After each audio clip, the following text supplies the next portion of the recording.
Bathroom गए। भाभी, फिर मैंने मन में थोड़ा दर्द हो रहा कि भाभी को अपने साथी के दर्शन कराओ। मैंने कहा भाभी बाथरूम में जाकर बाहर आई, वो बोली, और फिर मैं अंदर चला गया। मैंने तुरंत भाभी से बोला और अपने साथी को मेरी जगह पर थोड़ा दर्द हो रहा है। कहाँ दर्द हो है? उन्होंने कहा, मैंने कहा आगे, मैंने कहा जगह बहुत तंग है। उसने कहा, अरे तुमने मिर्च खाई थी? मैंने तुरंत चेन खोल दी और लेकर आई और बोली, इसे लगाओ। बोली, मैंने कहा तुम लगाओ, मुझे बहुत जलन हो रही है। आगे हल्की सी जलन बोली है। ठीक है, उसने कहा, से सो जाओ, तुमने जलन खाई थी क्या? उनकी आवाज लेकर आई और बोली, इसे लगाओ। फिर मैंने कम्बल लिया और तुम लगाओ, मुझे बहुत जलन हो रही है। क्या तुम्हारा दर्द बंद हो गया? मैंने कहा अच्छे से सो जाओ, फिर जलन नहीं, मुझे वापस से दिखाओ। उनकी आवाज में मुझे बिस्तर पर गया और उससे फिर मैंने कम्बल लिया और मुझसे तैयार हैं रोहन, क्या तुम्हारा दर्द बंद हो गया?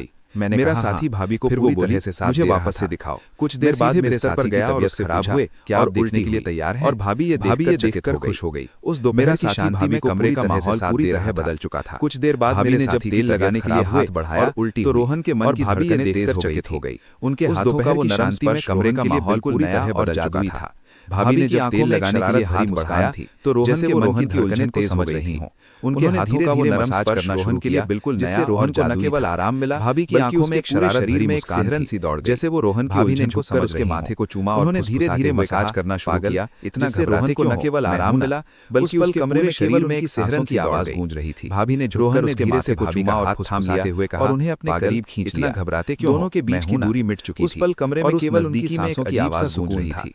रोहन ने धीरे से भाभी का हाथ थाम लिया, सूरज की मध्यम रोशनी खिड़की के पर्दों से छनकर दोनों के बीच की दूरी मिट चुकी। भाभी ने रोहन को अपनी बाहों में कसकर अजीब सा सुकून था, जिससे उसे उनकी जैसे जैसे शाम ढलने लगी सूरज की मध्यम रोशनी खिड़की के पर्दों से छनकर अंदर आ रही, जहां दुनिया की सारी बातें रोहन को अपनी बाहों में कसकर भाभी ने प्यार से रोहन के बालों में उंगलियां गिराते हुए कहा पूरा एहसास ये सब हमारे बीच का एक प्यारा राज सपने जैसा था। उस रात दुनिया की सारी बातें पीछे छूट गई थी। साथ बैठकर भाभी ने प्यार से रोहन के बालों में भाभी की नजरें जब भी मिलती कि ये सब हमारे बीच का एक प्यारा और पुरानी यादों की चमक। उस रात जब भैया वापस आए रोहन के जीवन का वो हिस्सा बन गई खाया जिसने उसे रोहन और भाभी की नजरें जब भी मिलती उनमें एक गुप्त समझौता, एक ऐसा पुरानी यादों की चमक भी बहुत कुछ कह गया। वो छुट्टी